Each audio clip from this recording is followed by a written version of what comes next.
merindukan lebih daripada untuk mendekat kepada hati-Mu yang selalu dekat dengan hati kami. Dan kami tahu di kehidupan hari-hari kami banyak yang distract kami dari hatinya Tuhan. Karena hati kami kerap kali dipenuhi dengan hal-hal yang tidak berkenan di mata-Mu, tapi di waktu ini Tuhan, di waktu terbaik ini yang dianugerahkan bagi kami yang gak boleh dirampas dari kami rindu untuk manfaatkan dengan baik. Buka hati kami selebar-lebarnya dan buka isi hati Tuhan untuk firman-Mu sebanyak-banyaknya, karena kami tahu iman kami hanya bisa timbul dari pendengaran akan firman Tuhan. Berbicaralah Bapa, kami siap mendengar. Kami minta bantuan Roh Kudus karena sadar daging kami lemah, konsentrasi kami mudah buyar, iman kami kerap kali goyah, kami susah dibilangin, tapi kami berdoa. Biar roh kami yang penurut Engkau peluk ya Roh Kudus, sehingga waktu ini gak berlalu sia-sia. Kami minta bantuan Roh Kudus kepadamu Bapa yang baik, di dalam nama Yesus. Semua siap mendengar firman Tuhan dan setuju dengan tuntunan Tuhan, mengikuti tuntunan Tuhan, karena percaya hatinya Tuhan. Dalam nama Yesus semuanya berkata amin, amin. Shalom semua, happy sahabat, thank you. Selalu sebuah sukacita dan kehormatan bisa berbagi di tempat ini. Saudara, saya dapat tema yang buat saya favorit karena saya mengalami, hampir semua kita, kalau bisa dibilang semua kita bahkan mengalami, apa artinya kita berusaha untuk lari dari tuntunannya Tuhan karena mengira jalan kita lebih baik. Ya, ada hal-hal yang kita gagal percaya dari Tuhan. Dosa pertama terjadi karena manusia bukan dicobai pakai lezatnya buah, tapi iblis. Dia gak datang bawa buah, sekali lagi dia gak datang bawa buah terus bilang enak loh. Ya seperti yang kita selalu pikirkan, kita selalu mengira dia datang dengan hal yang menarik untuk mencobai kita. Tapi sebenarnya dia datang pertama untuk membuat kita mempertanyakan hatinya Tuhan. Ya, makanya dia mulai bukan dengan menceritakan betapa enaknya nih buah gitu ya. Dia mulai dengan pertanyaan yang membuat kita juga jadi bertanya, did God really say? Emangnya Tuhan bilang apa sih? Gitu. Ya, dan itu apa yang Tuhan bilang selalu menggambarkan apa yang hatinya Tuhan. Nah di situ manusia pertama mulai mempertanyakan ya hatinya Tuhan. Padahal sejauh mereka hidup sampai detik itu semuanya baik, bahkan sangat baik. Ya Tuhan membuktikan semuanya bahwa mereka sangat dikasihi. Ya semuanya disediain. Dan mereka dipercaya untuk berkuasa dan menaklukkan semuanya. Ya sampai di titik iblis mulai membawa manusia mempertanyakan hatinya Tuhan. Makanya lagu tadi selalu jadi intro yang baik buat pemberitaan firman. Dan tema saya hari ini accepting his guidance, menerima guidance itu apa sih? Tuntunan bahasa Indonesia. Guide, kita dituntun, kita diarahkan. Ya sulit untuk menerimanya sejujurnya karena kita mengira bahwa arah kita lebih benar, bahwa jalan kita lebih baik. Salah satu orang yang paling bijaksana yang pernah hidup bilang, jalan manusia itu lurus di pemandangannya sendiri. Setiap orang selalu kira dia benar. Ya, tapi kita tahu kita salah baru ketika pas kita baca Alkitab. Makanya Alkitab jadi buku yang kurang favorit sejujurnya. Walaupun dia buku yang paling berhasil selalu mengubah hidup orang di sepanjang sejarah dunia, makanya paling sering dibagi itu di penjara, di tempat-tempat disediakan di hotel, misalnya di tempat-tempat di mana orang lagi dalam ada pilihan untuk bikin yang benar atau bikin yang nggak benar. Ya ada pilihan ketika lagi keluar kota, lagi dinas untuk kerja atau main gila, kan gitu. Ada pilihan di situ. Di penjara untuk akhirnya kapok dan bertobat atau tetap narkobaan terus mati konyol di dalam sel. Selalu ada firman Tuhan di situ untuk ngingetin kita, Tuhan sebenarnya menuntun kita. Ya menuntun kita kepada jalannya, tapi kita mengira jalan kita yang paling benar. Ini ada pertanyaan direct message Instagram saya kemarin bertanya gini, Pak, kalau saya minta sesuatu sama Tuhan, terus Tuhan udah bilang enggak, kira-kira kita bisa ngapain ya untuk menggoyahkan keputusan itu? Kita bisa melakukan sesuatu enggak ya untuk membuat Tuhan akhirnya mengubah hatinya Tuhan, sehingga dia akhirnya mengizinkan untuk hal yang kita minta itu? Saya bilang pertanyaannya, untuk apa? Untuk apa Anda melakukan itu? Ya. Dan jawaban sederhananya adalah aku bertanya, untuk apa Anda melakukan? Lu gak percaya kalau Tuhan tahu yang terbaik? Dan jawabannya pasti apa? Nggak percaya, makanya apa? Berusaha nyari cara, gimana caranya ya? Ya, kalau Tuhan udah bilang enggak kepada satu hal nih, tapi saya anggap ini sebenarnya nggak dosa gitu, ini baik kok. Bisa nggak ya saya menggoyangkan hati Tuhan? Nah itu dia. This just weird questions from people like us. Orang-orang kayak kita selalu punya pertanyaan-pertanyaan aneh kayak gitu. Saudara, accepting his guidance, saya mulai di 2 Korintus 3 ayat 15 sampai 17. 2 Korintus 3 ayat 15 sampai 17. Nanti siapin Alkitabnya karena nggak semuanya ada di depan, saya sengaja biar ada interaksi, kalau nggak ntar semuanya di depan. Ya, kita nggak ada upaya untuk buka Alkitab sedikit pun, akhirnya jadi strawberry nanti katanya. Karena semuanya disuapin, diempanin, nggak pernah mengupayakan sendiri. Jadi siapin Alkitabnya, HP-nya mudah-mudahan ada Alkitab, kalau nggak ada bisa diinstal. Dalam momen saya ngejelasin poin pertama ini ada waktu Anda untuk install. Kalau nggak ada dan nggak mau bisa dibuang mending HP-nya, karena apapun yang nggak ada firman Tuhannya bisa bawa kita ke neraka, itu yang saya tahu. Ya dari handphone sampai hubungan. Ya, yang ada firman Tuhannya bisa bawa kita ke neraka. 2 Korintus 3 ayat 15 sampai 17, bahkan sampai pada hari ini. Setiap kali mereka, siapa mereka? Teman-teman khususnya dalam konteks ini Yahudi. The Jews, orang-orang yang sangat menjunjung tinggi hukum Taurat. Ya, setiap kali mereka membaca kitab Musa, yaitu Kejadian sampai Ulangan, yang dirangkum jadi 10 hukum Taurat. Yang makanya disebutnya kitab Taurat, Pentateuch. Setiap kali mereka membaca kitab Musa, setiap kali mereka mengingat 10 hukum Taurat, ada selubung yang menutupi hati mereka. Ya, sesuatu yang menghalangi mereka dari menyadari kenapa ini penting, kenapa dijunjung tinggi, kenapa kita harus sungguh-sungguh hidup sesuai dengan yang tertulis, yang ada, yang Tuhan nyatakan. Tapi ada selubung sehingga nggak bisa ngelihat itu. Tetapi apabila hati seorang berbalik kepada Tuhan, ketika seorang bertobat, itu bahasanya berbalik kepada Tuhan itu artinya bertobat. Ketika seorang bertobat, maka selubung itu diambil daripadanya. Dia justru menarik, bukan selubungnya diambil dulu baru orang bertobat. Enggak, orang bertobat dulu baru diambil selubungnya. Ya, orang bertobat banyak alasan terbesar orang bertobat biasanya kapok. Karena baru kena sesuatu yang nggak enak buat dia dan wah yaudah deh, ini kayak teguran Tuhan nih. Gue kayak kena azab nih. Gitu. Akhirnya balik. Banyak orang mesti cara kayak gitu. We learn it sadly the hard way. The hard way somehow selalu lebih efektif dibanding cara yang soft. Ya kalau bisa dinasehatin kenapa mesti ditempeleng kan gitu, bahasanya gampangnya gitu loh. Kasarnya sama anak gitu, kalau bisa diomongin kenapa mesti dipukul? Dipukul kenapa? Karena nggak bisa diomongin. Dan dipukul dengan tujuan apa? Biar nggak perlu dipukul sama orang lain nanti, karena kurang ajar. Dengan papa yang hajar kamu, karena kamu nggak akan mati kalau papa hajar. Papa sayang sama kamu. Tapi kalau orang lain yang pukul kamu bisa mati. Ya, mending papa yang pukul kamu sehingga kamu nggak kurang ajar, sehingga kamu nggak perlu orang lain nanti yang pukul kamu. Ya. Dan ini nggak populer. Teologi ini nggak populer, kita bahkan para kaum progresif yang lagi viral itu paling nggak suka kalimat-kalimat kayak gini. Ya, bahkan dia menganggap pengorbanan Kristus ketika Bapa mengorbankan anaknya sebagai divine child abuse. This is insane. Sesuatu yang berharga bagi kita, penebusan Kristus, kerelaan Bapa mengorbankan anaknya digambarkan sebagai divine child abuse. Wow. Ya itu yang terjadi ketika manusia bukannya bukannya lapar tapi baper. Bukannya benar-benar mencari kehendak Tuhan, menghormati Tuhan, dimulai dengan takut akan Tuhan, tapi malah baper. Jadi bawaannya Tuhan tuh mau dimasukin ke perasaannya sendiri. Jadi kalau Tuhan gak sesuai sama perasaannya, dia lebih ikutin perasaannya. Kalau Tuhan gak sesuai dengan ekspektasinya, dia lebih ikutin ekspektasinya. Dengan terwakilkan dengan kalimat, gue gak bisa nyembah Tuhan yang kayak gimana? Yang gak sesuai sama ekspektasi lo. Berarti yang lu sembah sebenarnya ekspektasi lo, bukan Tuhan. Yang lu sembah berarti perasaan lo, yang lu dewa-dewakan perasaan lo sendiri. Sehingga ketika Tuhan rasanya gak nyaman buat kita. Kita gak bisa terima. Ya. Tapi apabila hati seorang berbalik kepada Tuhan, maka selubung itu diambil. Sebab Tuhan adalah roh, dan di mana ada roh Tuhan, where the spirit of the Lord, there is freedom. Interesting. Jadi tanpa selubung itu diangkat, kita nggak bisa merdeka. Ya, kemerdekaan kita ngaco. Bahkan di dalam hukum yang dirasa sebagai tuntutan itu. Makanya buat para orang-orang yang menghormati hukum, menjunjung tinggi hukum pun, ketika mengingat semua hukum tadi ada selubung. Sehingga mereka melihat itu sebagai tuntutan, bukan bukan guidance, bukan tuntunan. Tuntutan, dan masih terlalu banyak yang ada di ranah ini.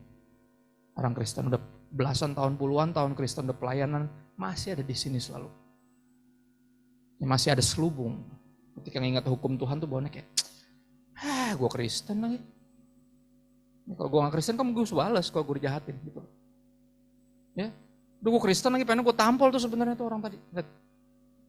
Cuman nggak boleh. Lihat. Ada itu, ada. Soalnya masih ada selubung, jadi firman Tuhan, perintah Tuhan atau larangannya itu jadi kayak sebuah tuntutan, bukan tuntunan. Tapi where the spirit of the Lord is there is freedom. Roh Kudus yang bisa angkat selubung itu. Nah, kita berdoa tadi kita minta bantuan Roh Kudus. Sehingga ketika kita mendengarkan firman ini ada selubung yang diangkat. Sehingga kita ngerti bahwa ini adalah tuntunan, bukan tuntutan.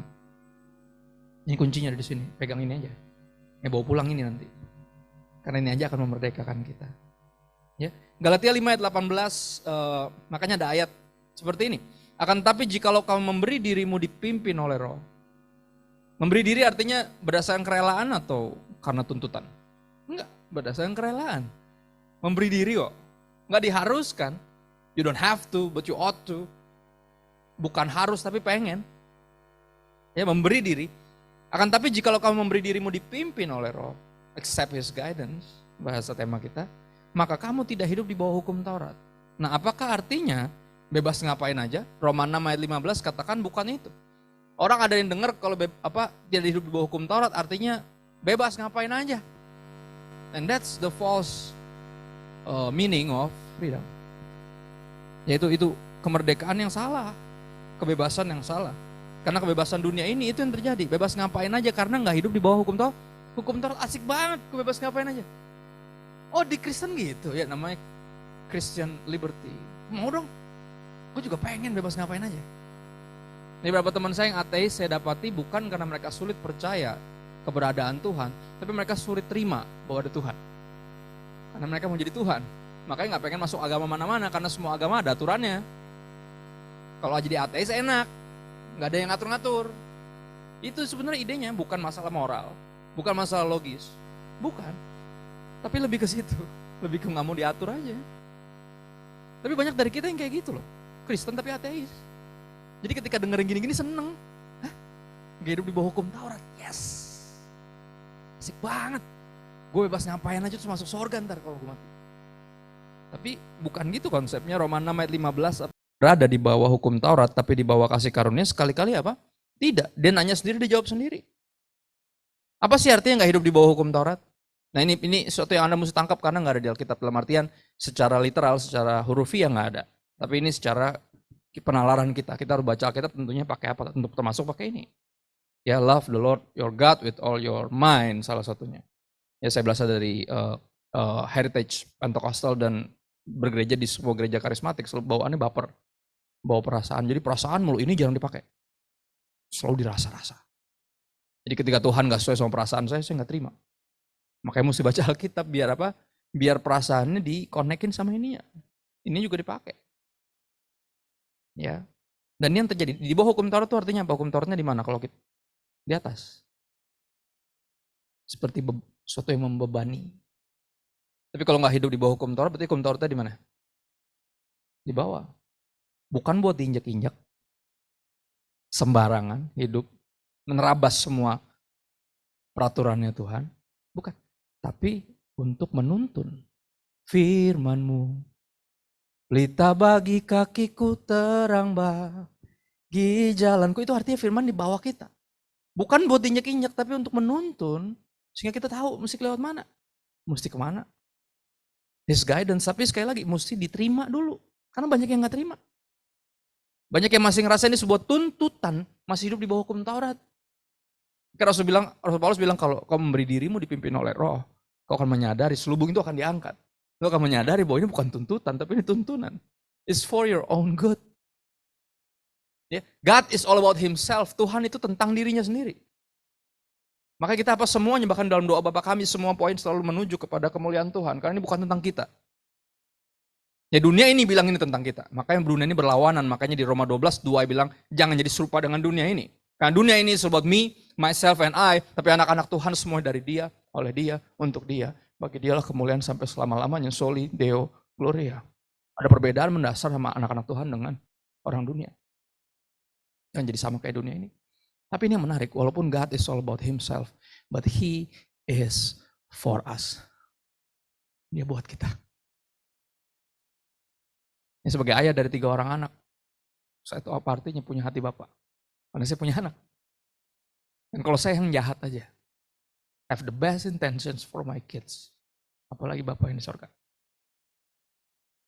Nah selubung ini mesti diangkat sehingga kita gak ngerasanya jadi tuntutan. Tapi tuntunan dari Papa yang sayang banget sama kita. Ya ingat manusia pertama jatuh dalam dosa karena gagal percaya itu. Iblis bilang ada yang diumpetin dari lo.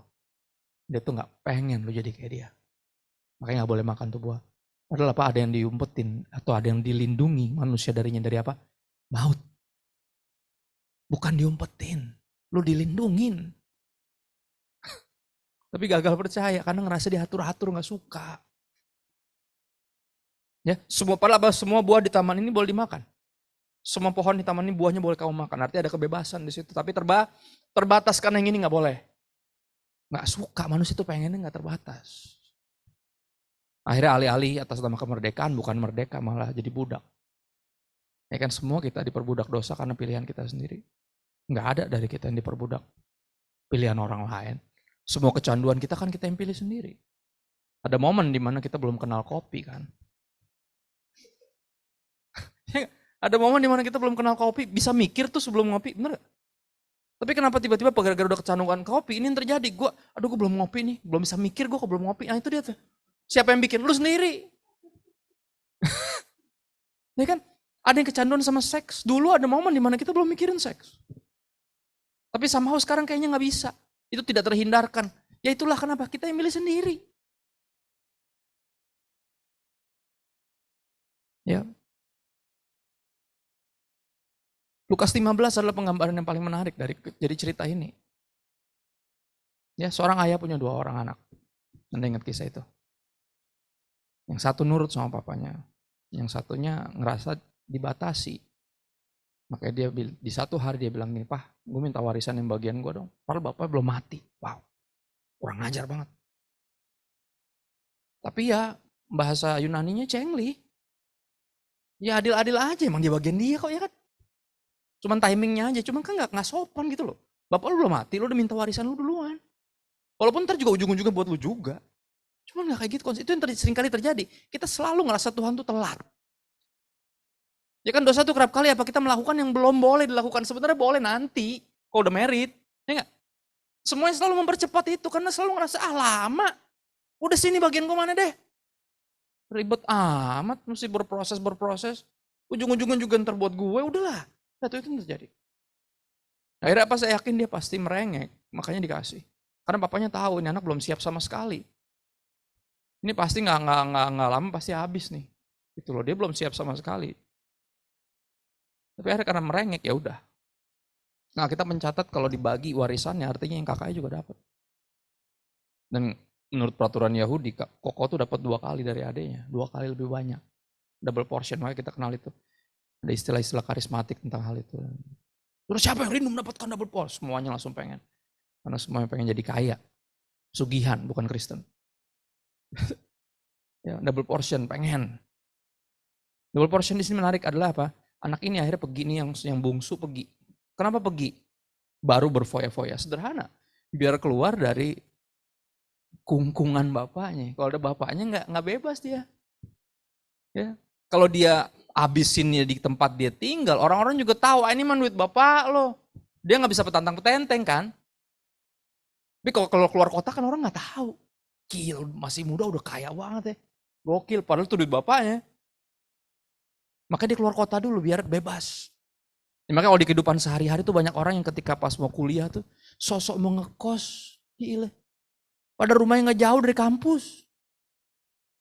Kalau di luar kota rantau ya iya ngekos. Cuma kalau rumah lu dekat sama kampus ngapain lu ngekos? Alasannya selalu apa? Biar lebih konsen belajar. Nggak mungkin. Enggak, kan lu ngerasa lu udah cukup dewasa pengen bebas, nggak ada yang ngatur-ngatur. Gue mau main, gue mau tidur, gue mau belajar.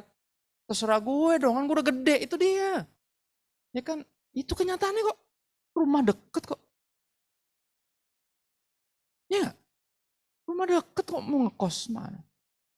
Tapi itu dia keluar, pergi keluar kota baru menghabiskan di situ. Dan seperti yang papanya udah perkirakan, gak pakai lama. Dan bukan cuma itu, bukan cuma duitnya udah mulai menipis, lagi ada kelaparan, bayangin. Bencana, dan setiap kali kita selalu ngerasa, wah ini gue lagi suwe aja nih, lagi ada bencana. Bukan, emang lu geblek aja. Emang lu gak bisa kelola sebenarnya. Bencana ini cuma cara untuk yakinkan lu bahwa lu belum bisa dipercaya ini semua. Dan akhirnya kerap kali kita nyalain bencananya. Kita nyalain yang lagi menimpa kita, padahal bukan. Sebenarnya gak ada bencana pun juga habis sendiri pasti. Udah pasti. Makanya ada apa? Kelaparan. Mau gak mau kerja jagain babi. Mau gak mau. Bayangin orang Yahudi dikisahkan suruh jagain babi itu kan haram. Tapi gak ada jalan lain. Yang haram pun diterabas, yang penting bisa hidup. Ya kan? Itu yang terjadi kan. Akhirnya kita jadi penjahat tanpa maksud. Sebenarnya gak mau. Sebenarnya gak banget ini, tapi mau gak mau kalau aku gak bisa hidup. Ya, dan disitulah dia menyadari, gila ya. Di rumah bapak gua. Bahkan budak, pembantu kita aja. Gak ada yang kurang makan loh. Nah gua di sini gue di sini hampir mati kelaparan, padahal gue anaknya. Ngapain gue di sini? Pertanyaan bagus. Ngapain lu di situ? Jauh-jauh dari hatinya Tuhan.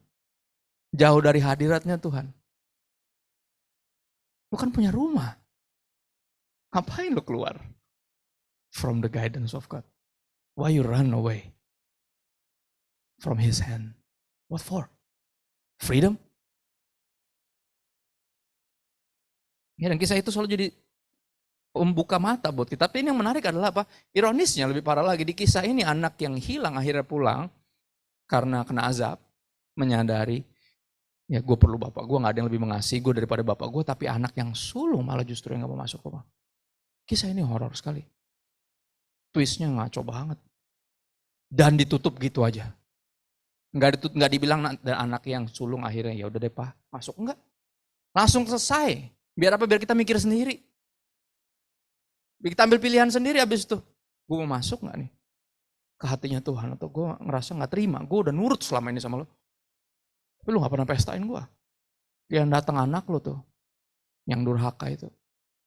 Padahal itu adeknya, bayangin itu adeknya dia bilang sebagai anak lo. Dan that's what happens when hatred fills our heart. Kebencian membuat kita tanpa sadar keluar dari hatinya Tuhan. Karena gak terima. Lihat, ketika dia bilang adiknya sebagai anakmu kepada papanya, berarti dia lagi gak jadi anak bapak itu. Dia gak nyadar tuh, karena lagi kesel. Gak terima.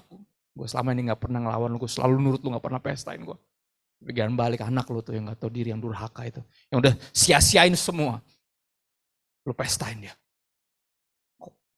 Gak terima, dia tetap di luar. Papanya sampai keluar ngebujuk dia. Artinya apa? Tuhan masih punya hati gak buat yang kayak gitu? Masih. Kalau gak punya hati, bapaknya gak keluar ngebujuk dia. Dibiarin aja, emang kayak gitu tuh anak. Enggak. Bapaknya keluar. Artinya Tuhan punya hati gak buat yang religius? Oh punya. Dia punya hati buat semua. Buat semuanya dia mati. Makanya saya belum bertobat, saya terlalu keras buat sama yang religius. Dulu sama yang dosa, karena saya penuh penghakiman.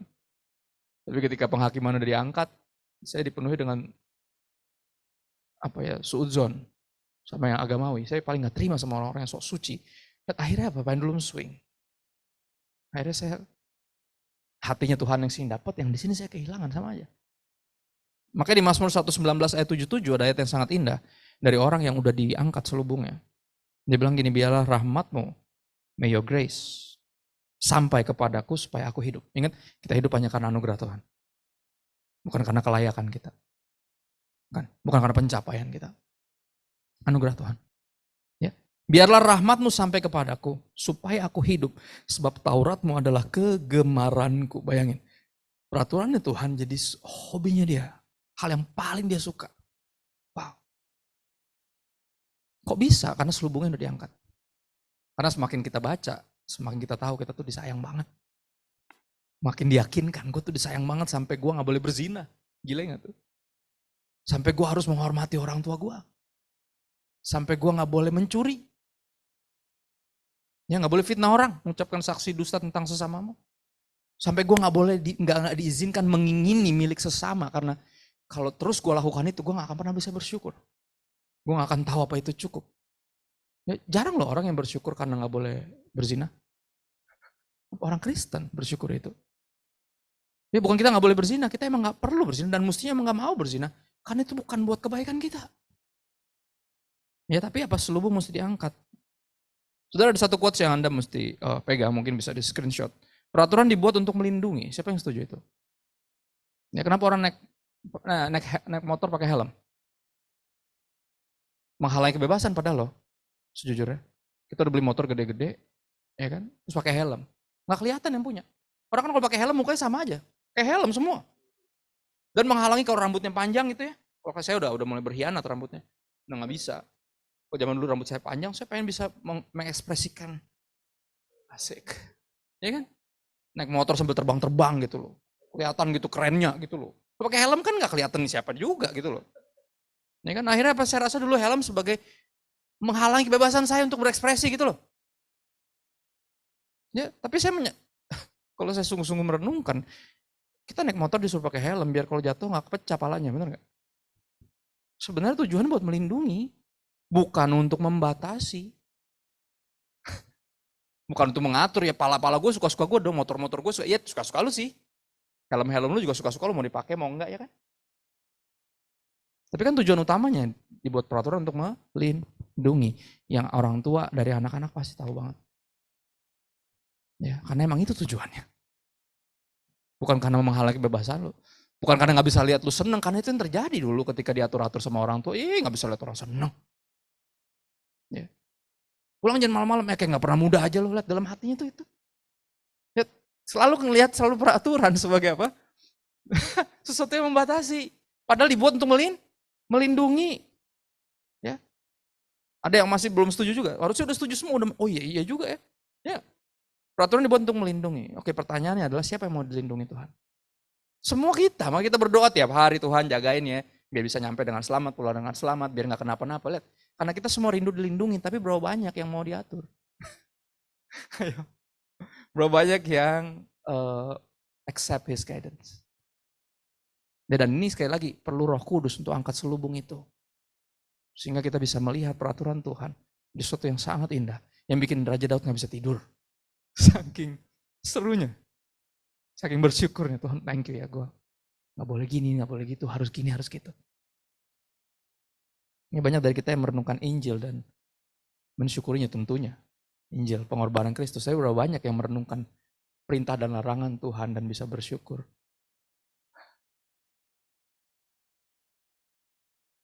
Ya, peraturan dibuat untuk melindungi, jadi kalau mau dilindungi, mesti rela diatur.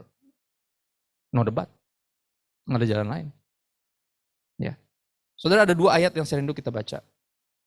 Langsung dibuka aja. Yesaya 41 ayat 13. Ini bagian Anda sekarang. Ya, saya nanti ada di layar semua. Ada 2 ayat. 3, sorry. Karena 2 pembacaan. Yesaya 41 ayat 13, kalau sampai katakan amin. Saya undang bangkit berdiri.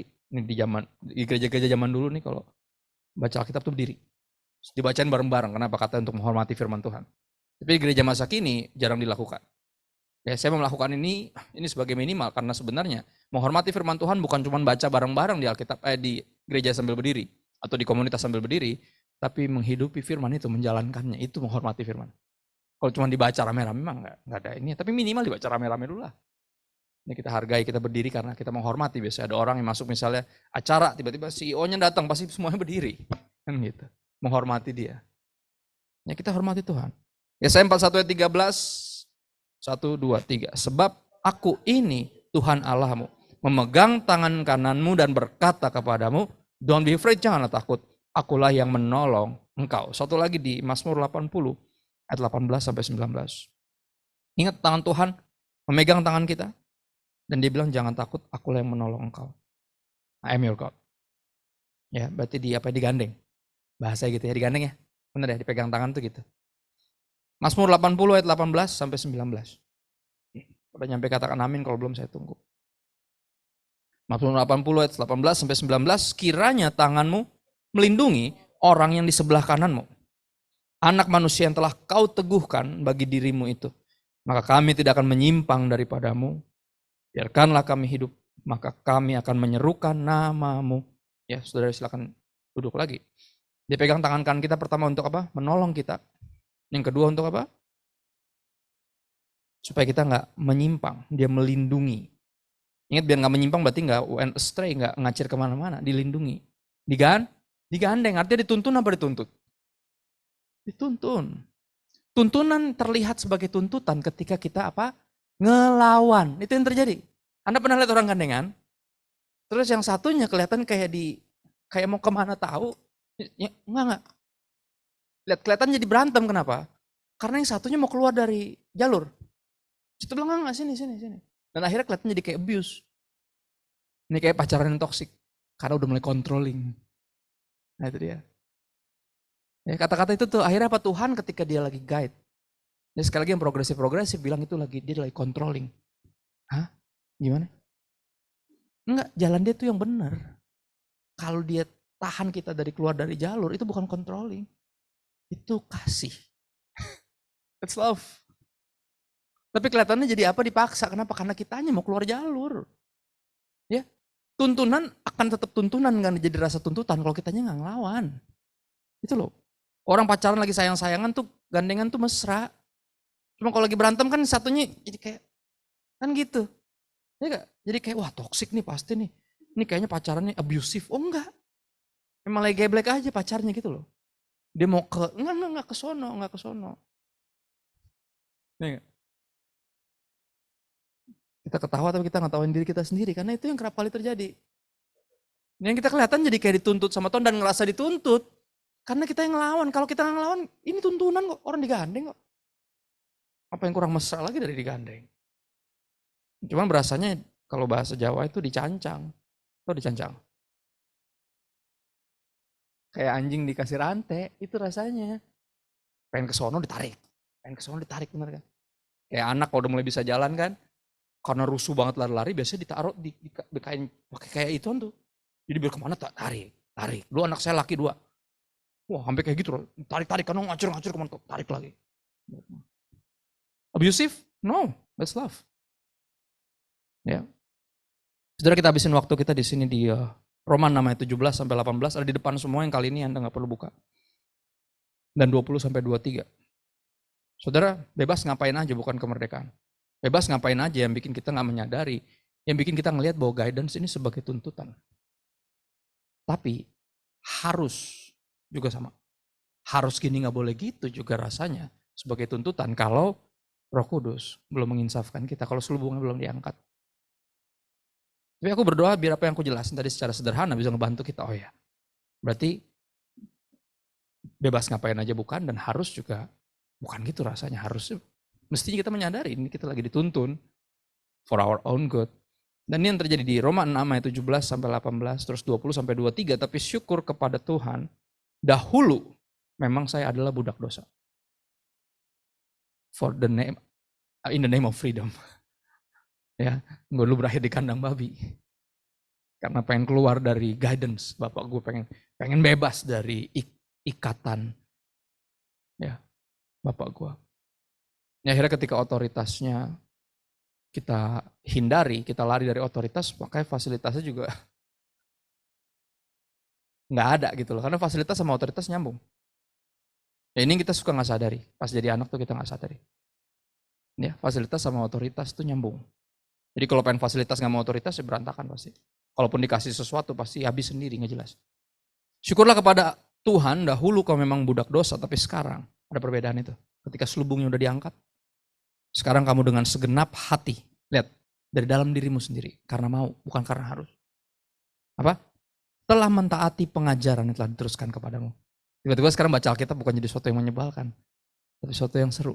Sesuatu yang dirindukan, bahkan ketika lagi hektik, lagi kerja, aduh, kapan sih bisa ngopi gitu sambil baca Alkitab gitu loh. Dari tadi kerja terus. Kayak zaman dulu apa ketergantungan sama akun-akun berita gosip gitu loh, kayak aduh, penasaran nih gue. Gimana ya perkembangan gosipnya itu deh. Tapi ini firman, bukan itu. Ini nggak perlu bodo amat apa mau gosip ngomong apa. Ini gue pengen tahu apa yang terjadi nih sama Ayub kan gitu. Yang kita tadinya jalan-jalan mulu, sekarang jadi di rumah. Lo ngapain? Gue lagi Bible study. Ya ilah. Ngapain tuh Bible study? Belajar Alkitab. Ya ampun, apa yang terjadi? Gitu. Dulu males bener, dulu dia harus-harusin, sekarang malah dia yang bikin malah. Ya, gue penasaran nih Ayub gimana ya akhirnya, kan gitu.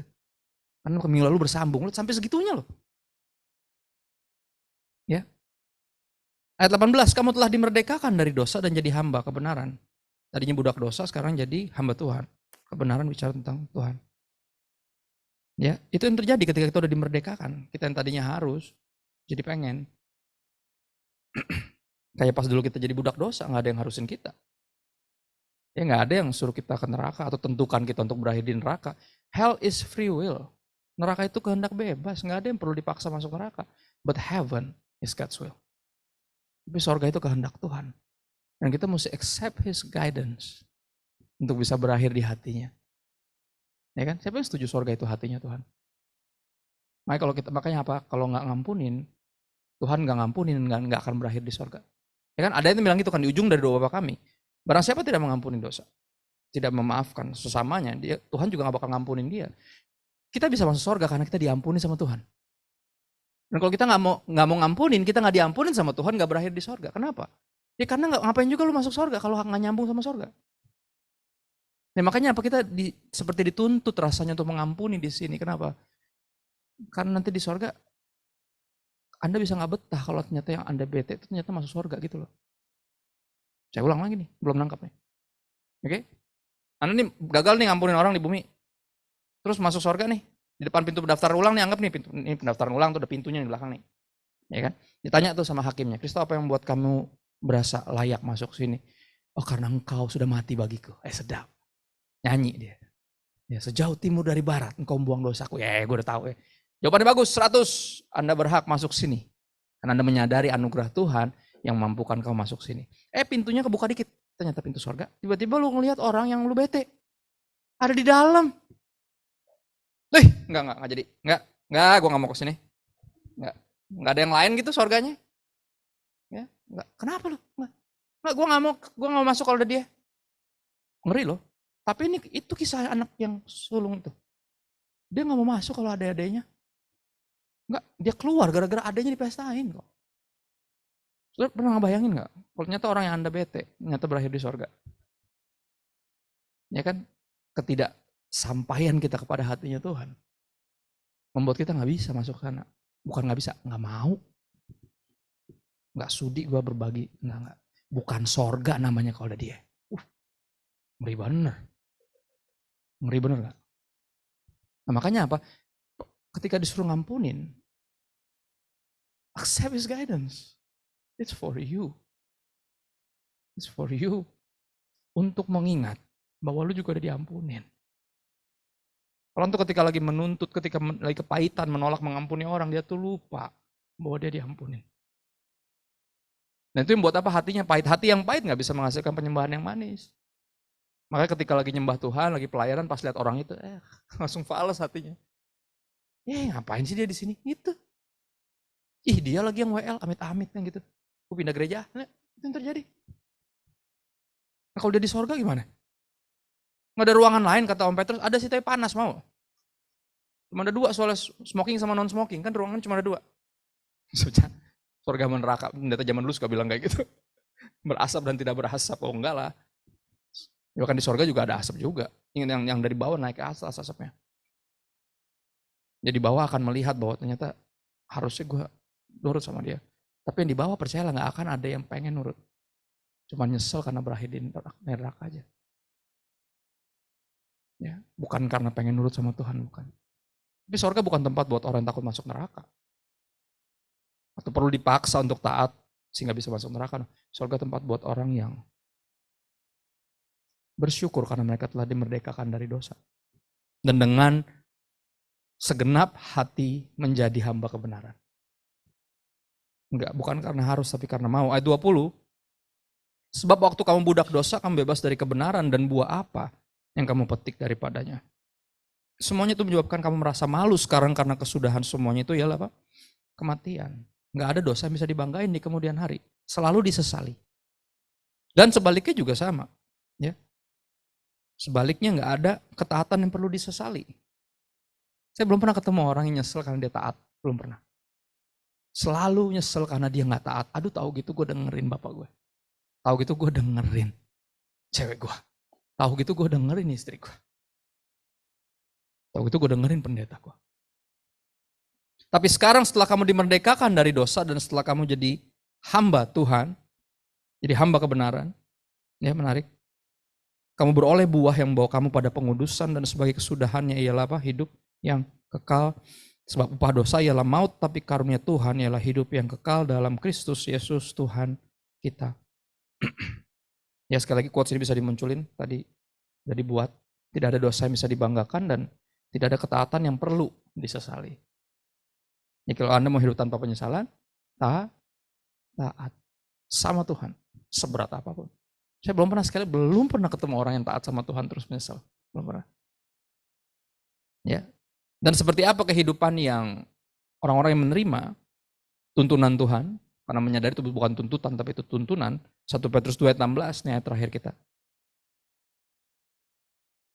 Hiduplah sebagai orang merdeka. Berarti tanpa tuntutan. Merdeka. Dan bukan seperti mereka yang menyalahgunakan kemerdekaan. Dulu kita pikir freedom artinya wah bebas ngapain. Akhirnya berakhir di kandang babi. Berakhir terikat sama dosa. Jadi budak dosa. Kita udah pernah itu. Dan akhirnya kita menyadari oh kemerdekaan itu bukan gini sebenarnya. Ya, hiduplah sebagai orang merdeka dan bukan seperti mereka yang menyalahgunakan kemerdekaan itu untuk apa? Menyelubungi kejahatan-kejahatan mereka for the sake of freedom. Tapi apa? Hiduplah sebagai hamba Tuhan. Nah ini interesting. Karena bahkan saya ketemu ya, beberapa orang yang udah jadi hamba Tuhan aja, hidupnya itu kayak apa ya? Gak ada sukacitanya gitu. Rasanya soal apa? Kayak diwajibkan gitu loh. Udah jadi pendeta masih bisa begitu loh. Sebenarnya apa nggak mau jadi pendeta? Kalau memang kalau maunya Tuhan ya udahlah. Lah, kok kayak gitu sih? Ini yang menarik. Ayat ini bilang apa? Nggak ada orang yang lebih merdeka daripada yang memilih ya untuk jadi hamba Tuhan. Memilih. Kenapa? Karena udah menyadari, udah pernah jadi budak dosa. Dan gak ada kemerdekaan sama sekali. Tapi kemerdekaan yang Tuhan anugerahkan sekarang membuat saya memilih untuk apa? Jadi hamba Tuhan. Untuk melayani Tuhan. Untuk accept His guidance. Ya. Dan gini mungkin Anda bukan pendeta. Ya tapi saya diyakinkan dari zaman saya masih ngantor dulu. Ketika saya baca Alkitab saya menyadari bahwa hamba Tuhan adalah mereka yang hidup untuk Tuhan. Apapun profesinya. Yang setuju sama, yang menerima tuntunannya. Itu hamba Tuhan. Yang hidup di jalannya Tuhan. Ikutin kehendaknya Tuhan. Yang paling diinginkan adalah memuliakan Tuhan, menyenangkan hati Tuhan. Ya, tiba-tiba semua jadi masuk akal. Tiba-tiba bahkan semua perintah, larangan, dan keharusan jadi sesuatu yang menyenangkan. Karena saya benar-benar menyadari ketika saya makin baca Alkitab, semakin saya menyadari saya tuh dilindungin banget sama Tuhan. Tuhan terlalu baik. Dan puncaknya adalah apa? Dia menggenapi, memenuhi tuntutan itu. Untuk saya hidup kudus karena saya nggak mampu. Dia tergantung di kayu salib. Dan akhirnya apakah kudusan yang sekarang saya hidupi bukan karena harus, karena takut masuk neraka. Tapi karena saya sudah dimerdekakan dari semua ikatan itu. Bahkan justru ketika ada dosa, yang tadinya rasanya saya harus lakukan. Gini, ketika saya nafsu dulu, ya ketika saya emosi dulu, saya mesti pukul orang. Saya mesti banting sesuatu, minimal nendang apa. Mesti menunjukkan saya kesal. Tapi sekarang saya sebagai orang merdeka. Saya bisa pilih ketika saya kesal, saya bersyukur. Tuhan makasih. Ya thank you, gue ketemuin orang-orang yang kayak gini, ngingetin gue yang zaman dulu. Gue juga sama kayak dia, makanya apa bisa berdoa buat orang-orang yang kayak gini Tuhan. Ampuni dia gak tahu apa yang dia buat. Dia belum nyampe situ. Tapi gue berdoa biar one day dia menyadari. Bahwa ini yang dia lakukan ini jahat. Lihat, bisa sampai berdoa buat orang yang jahatin. Kenapa? Karena ngingat.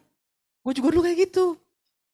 Tapi Tuhan mengubahkan kita. Jadi nggak bikin dosanya bukan karena nggak boleh bikin dosa. Emang nggak pengen. Karena tahu ini nggak bagus. Ini merugikan saya. Dan mempermalukan Tuhan. Saya mau memuliakan Tuhan. Saya mau melayani Tuhan. Bukan karena harus, tapi karena mau. Ya. Dan nggak ada orang yang lebih merdeka daripada yang memilih jadi hamba Tuhan. Memilih to accept His guidance. Dan saya berdoa ini sungguh-sungguh sederhana. Ya, biar kita selubungnya diangkat sama Roh Kudus, bukan sama khotbah saya. Sama firman Tuhan sendiri.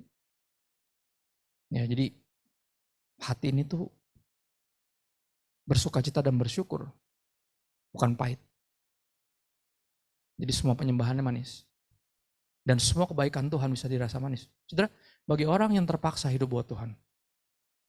Oke, gue udah kayak gini, Tuhan kok kayak gitu? Di sepanjang pandemi banyak loh saya temukan orang. Kami udah pelayanan setia dari dulu. Suami saya kena COVID terus meninggal. Kok bisa-bisanya Tuhan? Tega-teganya Tuhan. Lihat, ada itu. Akhirnya apa? Semua kebaikan Tuhan dari yang dulu sampai yang sekarang masih terus dirasain karena kepahitan itu sama Tuhan. Dirasanya pahit. Kayak orang yang sakit, mulutnya pahit, makanan seenak apapun. Gak bisa dirasa sebagai enak. Dan itu yang terjadi ketika hati kita pahit. Ini karena ada selubung. Semua kebaikan Tuhan gak bisa kita nikmatin. Gak bisa kita syukurin karena kita masih gak terima ada satu titik. Ada satu kejadian yang membuat kita terluka sama Tuhan sendiri. Seolah Tuhan melukai kita, padahal dia gak pernah melukai kita. Saudara, ketika ada orang yang kita kasih dipanggil Tuhan, bukan diambil oleh Tuhan. Ingat, itu miliknya. Tuhan gak pernah ngambil yang miliknya sendiri, emang itu punyanya dia. Itu bukan punya kita. Jadi kalau dipanggil duluan, ya harus bisa terima. Harus bisa bersyukur. Berat kalau ada selubung. Kalau selubung udah diangkat, kita akan menyadari iya ya, kalau masih ada dia terus, saya nggak sungguh-sungguh sama Tuhan. Saya bergantung semuanya iman saya sama dia. Ada orang yang kayak gitu loh. Ini keluarga besar kami dulu kayak gitu, yang dari pihak mama. Ini ketika oma masih hidup, semuanya tuh oma, kerohanian tuh oma. Jarang dari kita yang rohani. Ketika oma dipanggil Tuhan di umur 59, 60 aja nggak nyampe. Kenapa? Kena malaria pas pelayanan di Papua. Gak terima, saya masih kelas 6 SD. Saya marah sama Tuhan, saya bilang, Tuhan, Engkau lindungi Oma dari serangan roh-roh jahat ketika dia disantet. Dari niat orang-orang jahat yang mau nyerang. Tapi Engkau gak bisa lindungin dia dari nyamuk. Serius lu? Lihat, kesini nih. Umur kelas 6 SD udah gak terima sama Tuhan. Tapi akhirnya kita menyadari, kalau terus masih ada Oma, kita doa aja titip salam. Oma, salam ini buat Tuhan. Kita gak pernah punya hubungan sendiri sama Tuhan. Tapi gara-gara diambil, dalam tanda kutip, dipanggil duluan, kita jadi belajar untuk gak bisa titip salam lagi. Karena yang biasa dititipin salam udah gak ada. Mau gak mau berdoa sendiri dong, Tuhan. Sorry ya, selama ini cuma titip salam. Sekarang beneran berdoa sendiri nih. Itu baru satu yang sederhana, belum yang lain-lain. Gak mudah, tapi bisa, tapi indah kalau selubungnya diangkat. Nah, oke, saya berdoa hari ini dalam penutupan dari firman ini, saya berdoa sederhana. Roh Kudus angkat selubung itu. Selagi kita terus mendalami hatinya pas baca buku ini. Ya, temukan perlindungannya, tuntunannya. Ya, percaya tuntunannya. Sehingga kita bisa menerima ketika dituntun. Ingat, bukan tuntutan tapi tuntunan. Yuk kita berdoa sebentar. Tuhan, bersyukur buat hari ini, makasih buat kehadiranmu, kesabaranmu. Terlebih buat kesabaranmu Tuhan, kami bersyukur. Kami yang kerap kali berusaha lari dari hadirat Tuhan. Kerap kali berusaha melepas gandengan tangan Tuhan karena ngerasa bisa jalan sendiri. Cuma nyari tangan Tuhan ketika kami kebingungan karena udah mentok, udah berantakan, baru nyari tangan Tuhan cuman buat pertolongan. Bukan buat hubungan. Padahal itu yang kau pulihkan ketika Yesus tergantung di kayu salib. Dan jika selama ini kami mengabaikan tuntunanmu yang membuktikan hatimu bagi kami, mengabaikan hubungan menggantinya dengan agama, ampuni kami. Biar hari ini Roh Kudus angkat selubung itu dari hati kami, sehingga kami bisa sungguh-sungguh menyadari, mensyukuri kasih Tuhan. Dan kami tahu ini karyamu Roh Kudus, mencurahkan kasih Tuhan ke hati kami. Terima kasih buat komunitas ini, kami bersyukur. Berdoa terus buat karyamu, upayamu untuk mengangkat selubung dari hati kami yang hadir di komunitas ini. Kami bersyukur bahwa Engkau dekat dan Engkau di sini. You are here, you are near. Membawa kami Tuhan, Roh Kudus tuntun kami untuk terus mendekat kepada hatinya Tuhan. Untuk gak gagal melihat hatinya Tuhan di dalam apapun yang Kau izinkan terjadi, apapun yang kami lalui. Sadarkan kami akan tuntunan tangan-Mu. Bantu kami Roh Kudus jadi pelaku firman, bukan pendengar saja. Help us to accept your guidance. Dan kami berdoa minta semuanya ini kepada-Mu Bapa di dalam nama Yesus. Amin. Tuhan, ku yakin Engkau